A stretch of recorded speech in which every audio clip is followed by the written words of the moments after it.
Minority investing for me has always been around working with entrepreneurs. And private equity has been really successful over the last 30 years in terms of building some great businesses, but it always has one common theme, and that is a business is for sale and a business is bought and sold. And minority investing is about bringing all the potential benefits that private equity can bring, but actually it doesn't involve the business being sold. It's very much a kind of collaboration with the entrepreneur, partnership. It's something I've always been really passionate about. If you take certain kind of parameters around companies that are growing, say at more than 10% a year, margins of say 20%. Actually, private equity only touches about 25% of them. 75% of companies, for them, private equity is never relevant. And for me, minority investing is about becoming relevant to that 75%.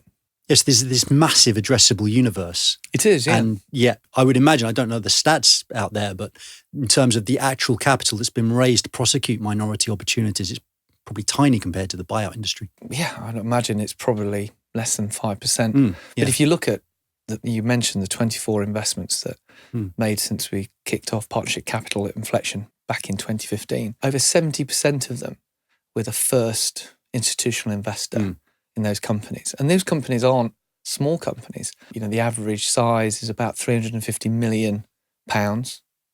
They've been around for 20 years. So for me, that's kind of part of the success. So a lot of family-owned businesses, presumably. It can be just businesses that, for one reason or another, private equity has not been relevant to them. Because more often than not, for me, it's being relevant to companies that aren't for sale. And the fact that we're able to hit that kind of percentage and be that first investor proves the point that minority investing is something that can work for that 75%.